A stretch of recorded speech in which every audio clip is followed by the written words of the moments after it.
right? Okay. I have a question today that is very, very okay, the word is intriguing. Do I even know the meaning of intriguing?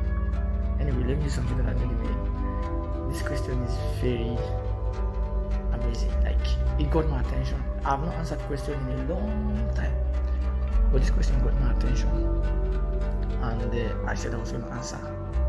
I also threw the question to the groups. We have a lot of groups, and people have been answering amazing answers. Thank you to all those that answered, and thank you to the person that asked the question. So I want to read the question.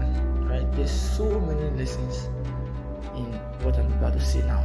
There's so much to be said. So I want to read the question. Let me look for the question. Just hold on. The question says, please, I need to know from a guy's perspective, how do you know a responsible, well-mannered lady and the irresponsible one? I want to read the question again. Please listen. You know, one of the things that I teach and advocate all the time is listening. People don't listen. I used to be like that too. I was among the people that don't listen. So when I say people don't listen, before you get upset unnecessarily, people don't listen. A lot of people have answered this question now. They didn't listen to the question. They didn't read it and understand it. They just jumped into the question. One of the things that my mom taught me years ago when I was very small was very young. I was very young. I was below 10. She taught me how to understand the question before answering.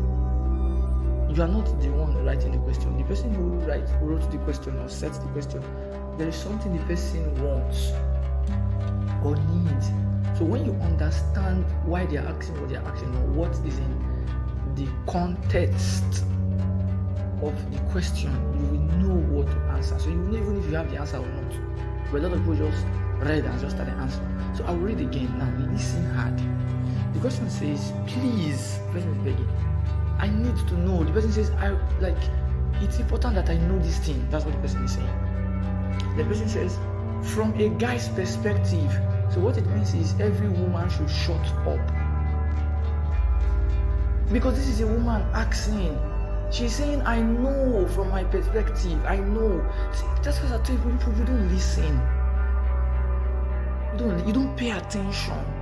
What does that work with me? I tell them all the time. Pay attention. Pay attention.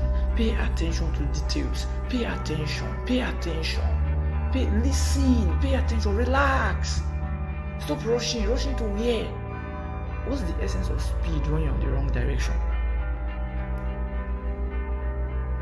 Okay. It says from a guy's perspective. And she's asking me that is a guy. Meaning that from a female's perspective, she has an idea or she knows. So, but please, after all, it's a guy that I will even get married to. So, from a guy's perspective, so that I can understand this thing. The reason for asking is so that I can behave myself according to a guy, not according to a woman or a female or a girl or a baby. That's why I want to give an advice now. I heard it a long time ago and I agree with it. And it's true. If you are a female and you want to learn about a man, stop talking to another female. Go and talk to a man. Let me make this very clear so that you understand. If I want to learn about menstruation, right, I shouldn't be talking to a man. A man does not menstruate.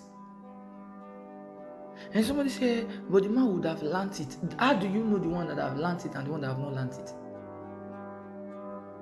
And no matter how much you learn it, you must really pay attention to really know it very well. Because you are not a woman, you don't menstruate. I believe this will sink. That's why I decided to use this one. So before you start acting very stupid, there's no way I'll do a recording and I will not talk about stupid. It's not possible. I'm synonymous to the word stupid.